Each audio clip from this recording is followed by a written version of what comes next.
So before every question, I always have a picture to inspire you about what I'm going to ask. So here is a picture about cryptocurrency, a new fortune to be made. Here shows back then in August 2015, cryptocurrency prices is $385 Canadian for one Bitcoin. Now it's about 5 times that worth. So who would like to come up next? Thank you, Geoff. So my question to you is, how would you like to make your fortune? How would you like to make your fortune? Geoff. Fellow Toastmasters and most welcome guests. The question I was asked is, how would I like to make my fortune? And as a precursor to that question, Jim had posted a screenshot of the stock market or the exchange for Bitcoin, showing how the price of Bitcoin has increased from around $300 to 5 times that amount. How would I like to make my fortune?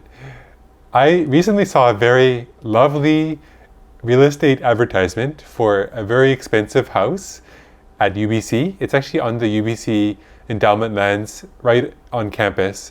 And the house is on sale for $30 million. And its yearly property tax is around $105,000 just for property tax.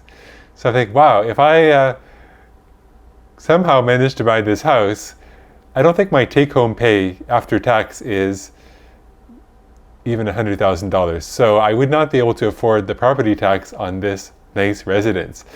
But I did look at the pictures of the house, and it is the most lovely house you can imagine. It has a multi-level house with infinity pool overlooking the ocean and many different rooms and beautiful spaces, kind of a modern architecture and just a beautiful space that I think anyone should be fortunate to live in such a nice house. It made me think of who could afford to live at this house. You probably have to be a billionaire to afford a $30 million house, because otherwise, how would you afford it? And I don't know who can live there. I don't think I'll ever live in such a nice house, but I'm feeling very happy with where I do live. Instead of living in a 10,000 square foot house, I live in about a 690 square foot apartment with 2 bedrooms and a small living room. I spend most of my time in the living room, which, as you may have seen earlier, it has a beautiful view of the park. But it's very small, and it definitely is much more affordable for my lifestyle. I also feel like I have made my fortune because I have such a nice place to live. It's not very big, but I do find it is very nice, and I don't have any issue living in such a small place. So I believe I've already made my fortune. Thank you. Thank you, Geoff. That's very well said. Sometimes we get caught up with all the things that we want, we dream about, but we're not grateful of what we already have.